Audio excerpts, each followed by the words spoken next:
Paula. I was just curious, where are you right now?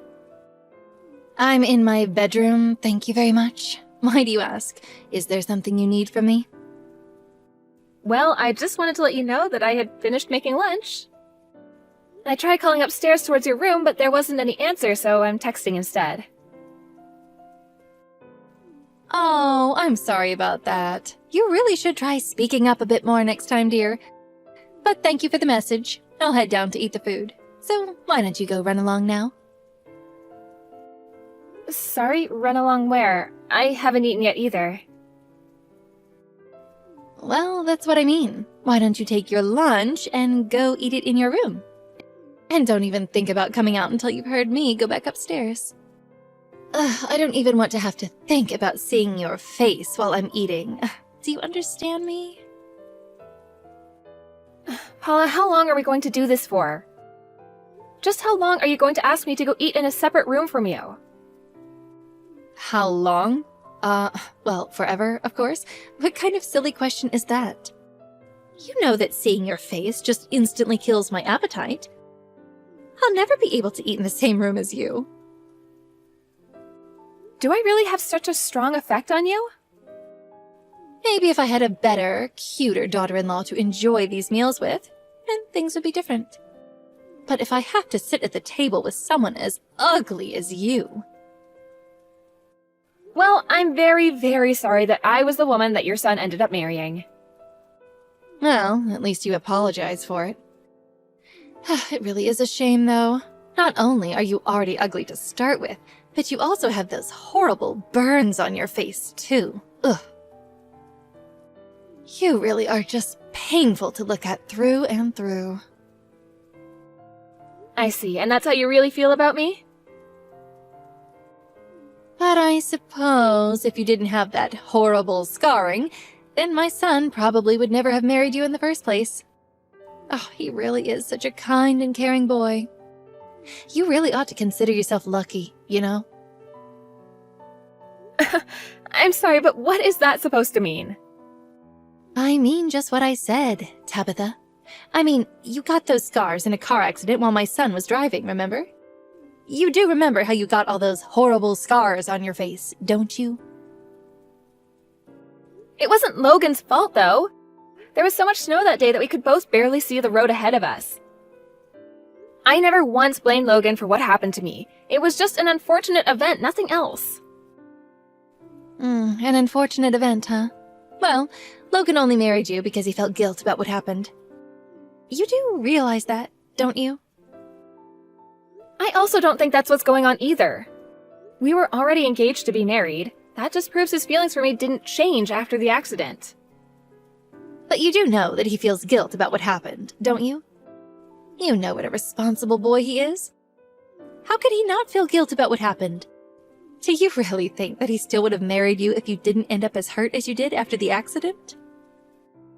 I think I trust my husband and he trusts me, and we both know that we love each other. So please don't talk as if there's anything else besides that as to what kept us together. I just can't help but feel bad for my little boy is all. If he had left you, he might have found an even better girl to marry by now. But now he has no choice but to keep the pain inside and pretend like he's happy with the way things are. But I know that it must really hurt him deep down to have to stare at your horrific visage every day. Look, I'm gonna leave your lunch on the dining room table and then I'm gonna go out shopping. I hope you enjoy the meal and the space. Yes. Thank you for doing as I say. At least you know well enough to do that. Although, if I were you, I would put a mask on before you leave the house. What would the neighbors think if they knew we had a monster like you living with us? Tabitha! What the heck is the matter with you? How dare you show your face while I have guests over? Just what in the world are you thinking? I'm terribly sorry, Tabitha. I just thought that I would give everyone some tea and cookies. You think anyone here wants to see your disgusting mug? You totally embarrassed me. I thought I told you to stay in your room when I have guests over. Either that or leave the house. All right then, I'll be sure to do that next time. Well, I hope you know just how much of a shock you gave my poor, frightened guests. You totally ruined the mood. All of this is your fault. Well, then next time I'll be sure to exercise more caution. You better do just that. This weekend, I have a very important client coming over to talk with me, and I do not want him seeing your face. Got it? Just stay in your room and don't make a peep. I don't want you causing any trouble while she's here. Do you understand me? Is this client really such a big deal that I have to do all of that? Of course she is. The woman who's coming over is an important representative for a very important potential client. I see, but that's a bit weird for your husband to be inviting his work associates over to the house, isn't it? Well, this time is a special exception. The person coming is interested in my husband's antiques. This is just a way for him to take a look at some of the items that he's interested in. Not to mention, it's a good way to start this business relationship with a friendly home visit. So that's why everything during this visit has to go just perfectly? That's right. My husband's business has seen much better days. But if he can just seal this deal, then I think all his problems will be solved. So then you're really hoping that this client coming tomorrow is going to be your saving grace for whatever business troubles there are? Now you're getting it. And that's why this thing has to go perfectly. If we don't make this work, then it could be the end of my husband's business. Well, in that case, I really will do my best to be careful when he comes. That's right. You shouldn't do anything but sit perfectly still in your room. Because if this business goes down, then our lives are over. We'll become poor and maybe even homeless. And I'd lose all the status of being married to a CEO that I gained when I got married. You know, Logan told me that you were really, really beautiful when you were younger. He told me that his dad fell in love with you the moment he saw you. And just what is that supposed to mean? Are you saying that I'm not beautiful now? No, of course not. That's not what I'm saying at all, Paula. I'm well aware of the fact that I've put on a few pounds since I was in my 20s. But all that means is that I'm taking care of my health and eating right. Of course, I've always thought that you were a very pretty woman. And your skin always looks amazing. You're just trying to say that I don't have anything going for me except my skin. Is that it? You think I'm just some old grandma past her prime? I'm really not trying to say anything of the sort. I really do think that you're pretty. I may be a bit fatter and have more wrinkles than I was when I was younger, but at least I'm not some kind of circus sideshow attraction. I don't know how I could live with myself if I have the face you do. And you don't even have the excuse of being old like me to explain these things. You really do have quite strong feelings about the way I look, don't you? And that reminds me, actually, I've heard that this person coming over tomorrow is quite the looker as well. It sounds like they have a lot going for them. Good looking and representing such important people for a living. That's right. They're very high up in this company, and I hear that they're even related to the CEO. Some people even say that they're next in line to take over the company. Although other people are saying that that would be just nepotism. Either way, this is someone that we want to be on good terms with. Well, then maybe it would be best to prepare some kind of meal for them when they come over. I can go to the store and get any ingredients that we would need for that. I was already thinking of picking up something from a fancy restaurant in town. I wouldn't want him to think that we're cheap by serving him handmade food. But why don't you go to that bakery across from the grocery store and get something fancy for dessert? And stop by a tea shop to pick up something nice from there too. Got it. I'll be sure to do all of that. Do you know what kind of person this representative is? Like what they might like or not like? Well, according to my husband, the woman that's coming is about 40 years old. She prefers sweet things to tart things, and likes something with a good depth of flavor. So get the most expensive thing you can find that matches that. And I'll make sure to get some kind of fancy tea to go along with the sweets as well. That's very good. And lastly, make sure she doesn't see your face even for a moment tomorrow. Just find an excuse to be out of the house when she comes over tomorrow. Got it? I got it. You don't have to worry. You have got some serious nerve, do you know that? Just why aren't you home right now?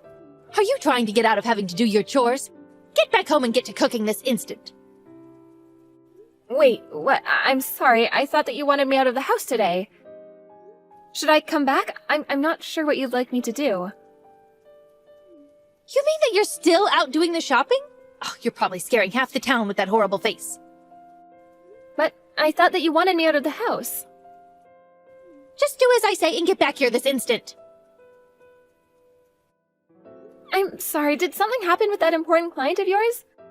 I feel like this is much earlier than I was thinking of coming home. Why don't you just mind your own business and do as I say? What makes you say that it's none of my business? Because none of this concerns you at all. And don't go thinking that you're entitled to know anything just because you're family. I don't think of you as family at all. I'm afraid that this really is the last straw. I've had it with you and there will be no deal with my husband. Excuse me? And who is this? All I'm saying is that you are the one who forced me out of your house and ruined the deal. You got upset and threw hot tea all over my dress, and now you're trying to take out your frustrations on your daughter-in-law? It's just horrible. How did you know about the tea? I thought that you were out of the house. Have you still not figured it out yet? It's me, Linda. I was just over at your house. Anyways, as I said above, there is not going to be any deal with my husband. Wait, Linda? But this doesn't make any sense. Why are you texting me from Tabitha's number? Well, as I was driving home, I happened to get a flat tire, you see. I was worried about what to do when Tabitha was walking up the road. She stopped along the way and helped me change my tire, and then we started to talk and found out that we were from the same town. Is this really Linda? I don't believe it. You can choose to believe me or not, it really doesn't matter either way. I've already told you what I wanted to. There will be no deal. Wait, no, please. You can't be serious about that deal, right?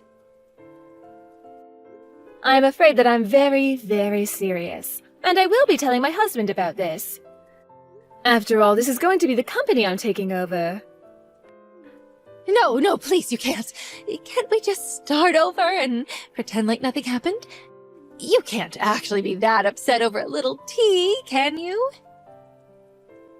It wasn't just the fact that you dumped a cup of tea on me. It was also that this was one of my favorite dresses.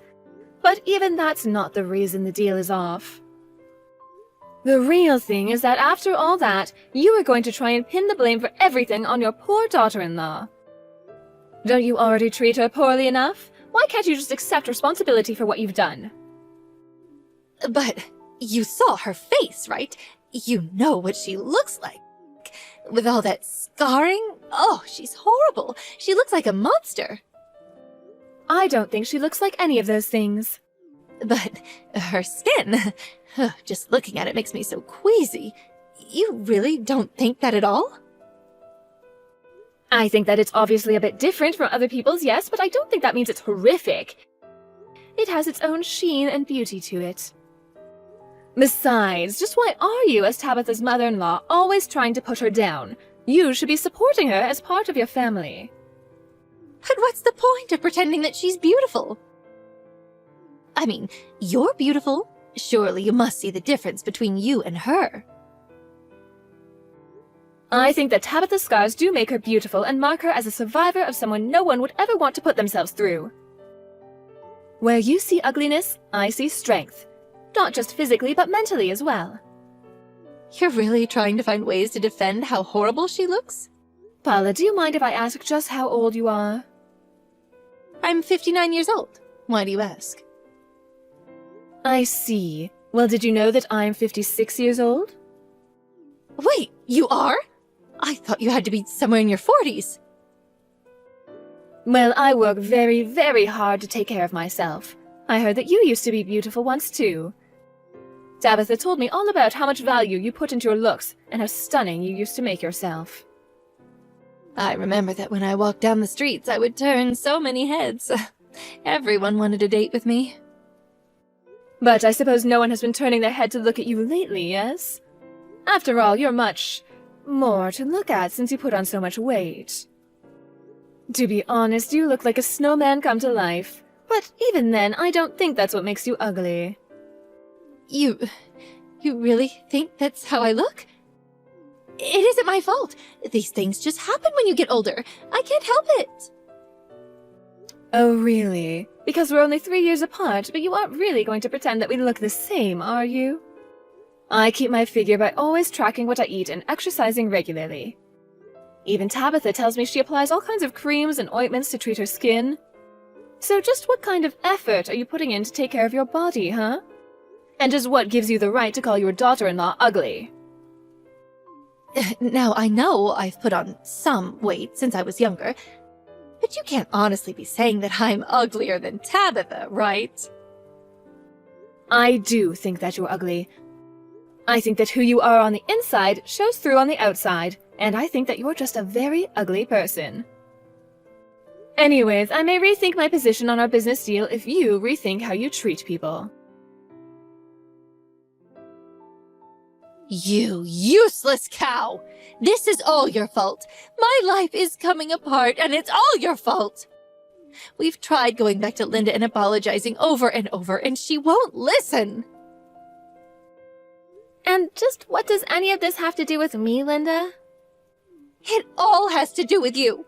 It's your fault that my husband's business is done for. You'll pay for this. I'm sorry, but from what Linda says, it's your fault that the deal wasn't going to go through.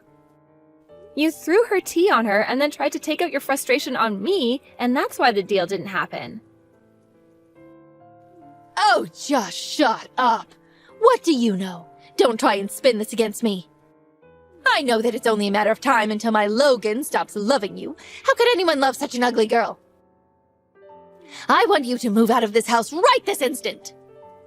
You know, Logan and I have already talked about my face. We had a long talk about it when we first got married. What are you going on about with this nonsense? Don't you think that I was already worried about what these scars might mean for me? I was really worried that Logan wasn't going to want to marry me once I had them.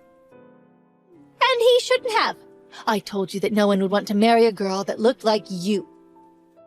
I even brought this up again with him yesterday. I asked him if he ever thought about leaving me because of the way I looked. So then the two of you are finally going to get divorced? Huh, I was wondering when this day would come. If that's the case, then I want you out of the house by the end of the day. Sorry, I wasn't quite finished. We talked, and Logan said that he would never want to leave me. Are you kidding me? He told me that he wanted to marry me before the accident, and that his feelings for me never once changed since the accident. But he also understands that I'm not happy sharing the house with you, and so he agreed to move out with me. So then, the both of you are going to move? You know, I never once told Logan about all the horrible things that you were always saying to me. I didn't want him to beat himself up anymore for the accident. But I couldn't hold back any longer and finally came out to tell him the truth, and he agreed that it wasn't good to stay with you in this house any longer. No, you can't do this. You can't steal my son away from me. Who's going to take over the family business if you do that? That's going to be a matter for your husband to figure out.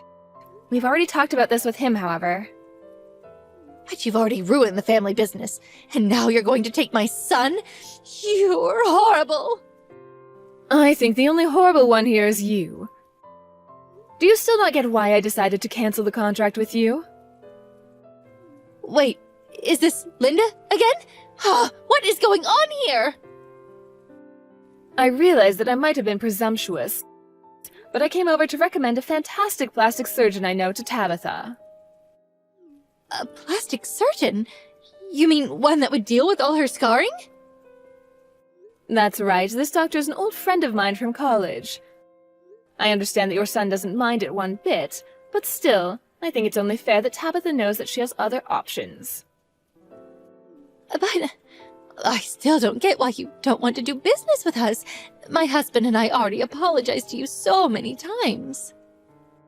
You apologized and then continued on with the same behavior that drove me away from doing business with you in the first place. I told my husband that our business needed to have higher standards for who it dealt with, and that means avoiding deals with you. Please, our business is going to fall apart without your support. This isn't fair. You're mixing business with our personal lives. How can you just leave our business to crumble like this? Business or personal, it isn't my job to take care of your company. Now goodbye, Paula. After that, Paula and her husband's business was only able to keep itself open for a couple more months without Linda's contract. The business was doing poorly, which in turn affected Paula's marriage. It was a vicious cycle that turned Paula and her husband against each other until neither of them could stand each other and they got divorced. In the midst of the divorce, Linda decided to buy Paula's bankrupt business and even hired on Paula's husband after the divorce was completed. Since Linda was Paula's biggest reason why doing business would be impossible, once she was out of the picture, things were able to continue business as usual. No longer tied to her husband's business anymore, Paula was forced to go out and find work as well as a new place to live. Last I heard, she moved into a tiny, cheap studio apartment that she pays for with the multiple part-time jobs she had to go out and find. One of them, apparently, is at a fast food restaurant working the grill. I can only imagine what being around that much grease is doing to Paula's skin now. As for Logan and I, we went back and forth about whether or not to get plastic surgery. Part of me really had come to think of my scars as proof that I survived something traumatic. And Logan reassured me that he still found me as beautiful as the day we met. One of the largest factors holding us back from making the decision was the cost of it all. I mentioned this to Linda in passing, as we'd started to spend more time together since I helped her change her tire on that fateful day. It actually turned out that we had some friends in common, and she became someone I could go to when I wanted to get something off my chest. Anyways, I mentioned about how one of the reasons it was so hard to make a decision about the surgery was because of the price.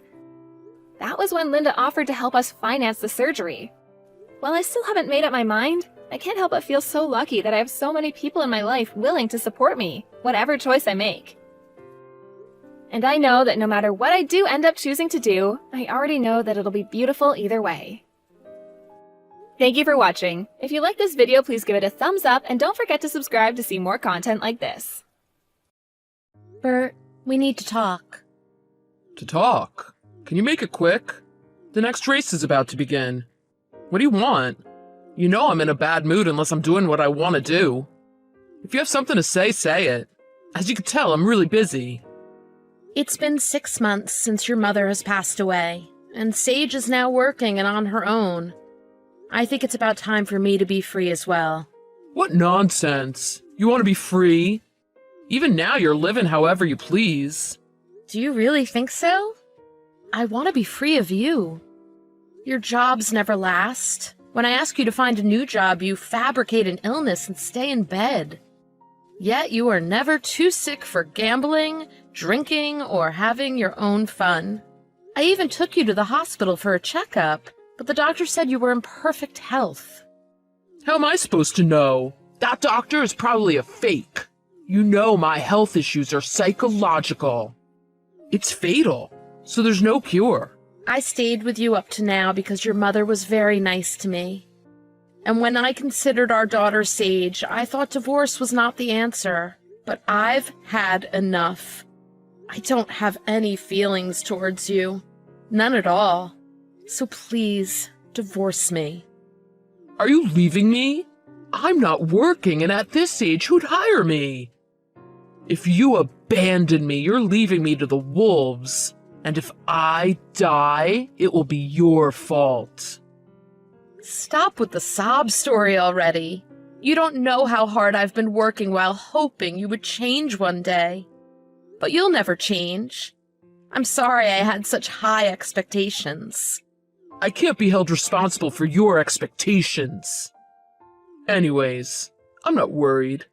There's no way you'd leave me. I've decided. I'll file for the divorce. I'm serious. Fine, whatever. The race is about to begin. See ya.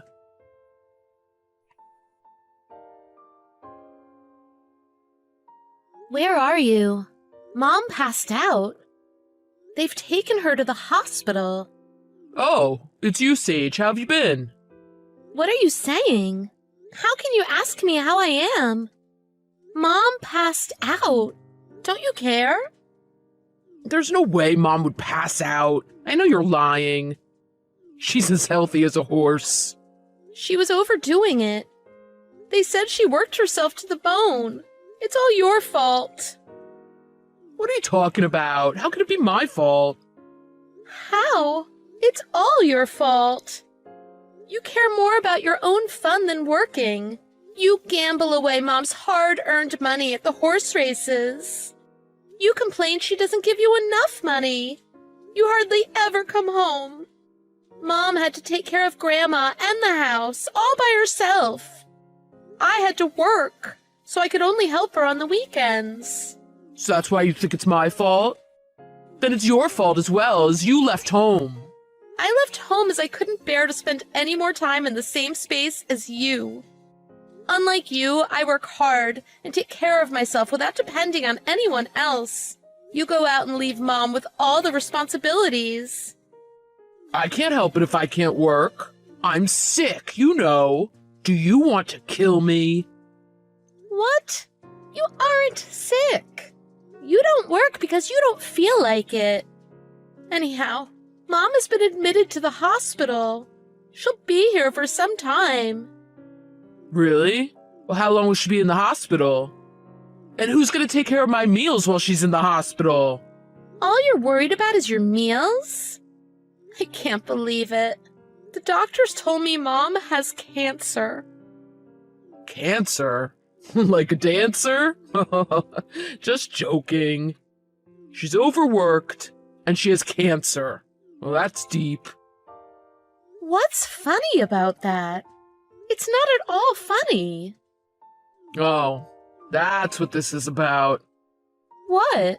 This is her plan. She's using this to divorce me. She's saying she's sick so she doesn't have to come home. She thinks this way I'll agree to the divorce. Are you out of your mind?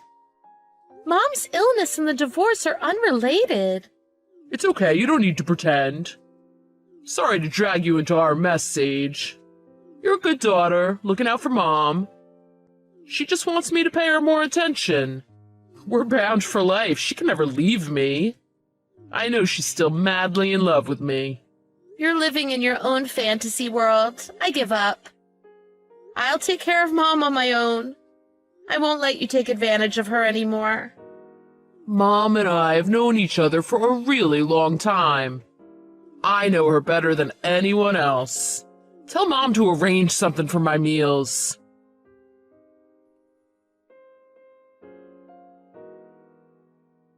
Hey, Sage, I can't get in touch with Mom. Do you know anything? Tell her to transfer some money into my bank account. I haven't had a decent meal in ages. She hasn't been home, so my life's a mess. I'm on my way to the funeral.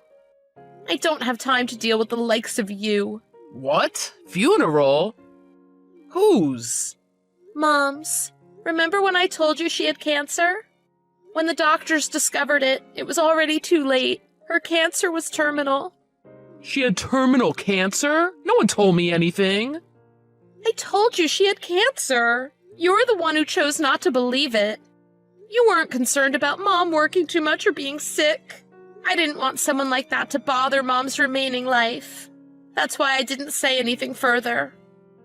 I don't know what to believe. What's gonna happen to me? How am I expected to live? You aren't a kid. You should be able to take care of yourself.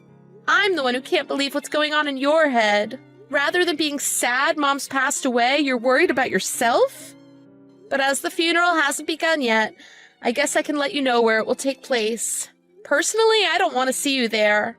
But if you have any remorse or appreciation for Mom, I guess this will be your last chance to tell her. She's really dead? Not Mom making you lie for her. It's the truth. Don't make me repeat myself so many times. It's true. So that means all of Mom's possessions, her money and all, are mine. Do you know when I'll get them? Unbelievable. After all that I've said, Is money the only thing you care about? You really are the worst.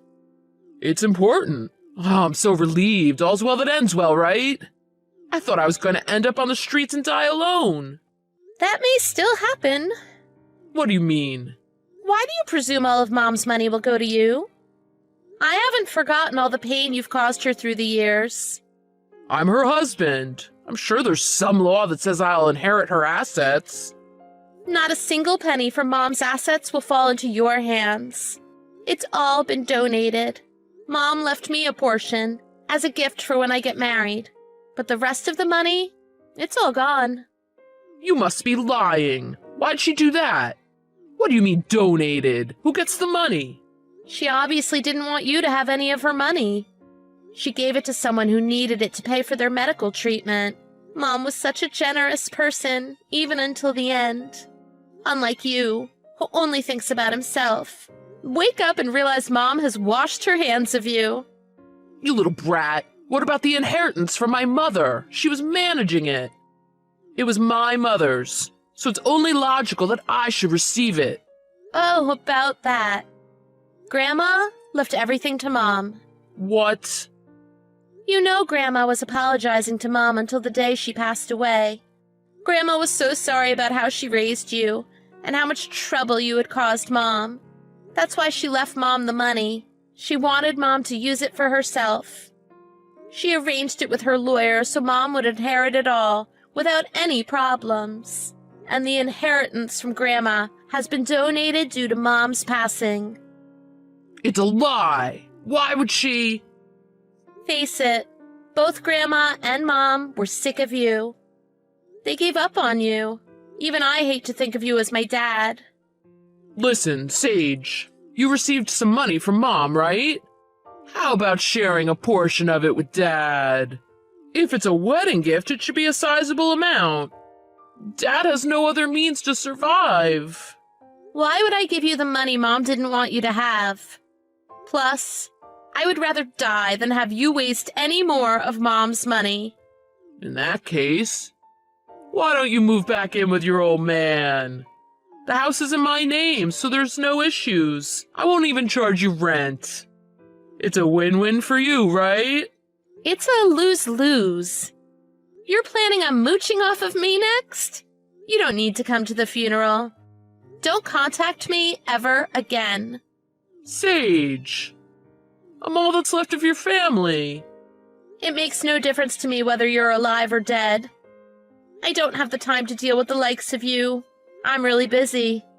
As far as I'm concerned, I don't have a family anymore.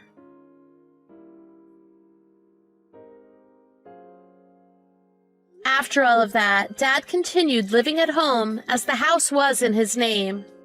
I don't know how he managed the utilities bill. Regardless, within a few months, he disappeared without a trace. When I entered the house using my mother's key, I saw he had sold many household items to support himself. I went through and cleaned up my mother's possessions and vowed never to return to that house. After Mom found out her cancer was terminal, she used medicine to dull the pain, and for the remainder of her life, did all the things she wanted to do. It was only 1 month, but she watched Broadway shows and ate in Chinatown. After a long time, I saw she was truly enjoying herself, even laughing out loud. If I had known her fate, I would have forced her to leave that house sooner. I'm filled with regret. But I cannot forget if Mom hadn't met Dad, I wouldn't have been born. Mom told me how happy she was to spend time with me before she passed. She truly was wasted on my dad. A lot of people attended her funeral. She will be missed by many people. The sick person Mom donated her money to, he came to visit me once he got better to thank me. He promised to honor Mom's donation by living for both himself and Mom. Whenever I think about how Mom even saved someone's life, I become misty-eyed. After some time, the one person who kept torturing my mother, yes, my father, came to visit me. He said he had become ill and asked me to give him money for his treatment. Of course, I refused and said I no longer had a father. Perhaps my kind mother would have given him some money. The thought did cross my mind, but Mom chose not to leave him any money. I know it was intentional, so I'm sure Mom would have turned him away as well.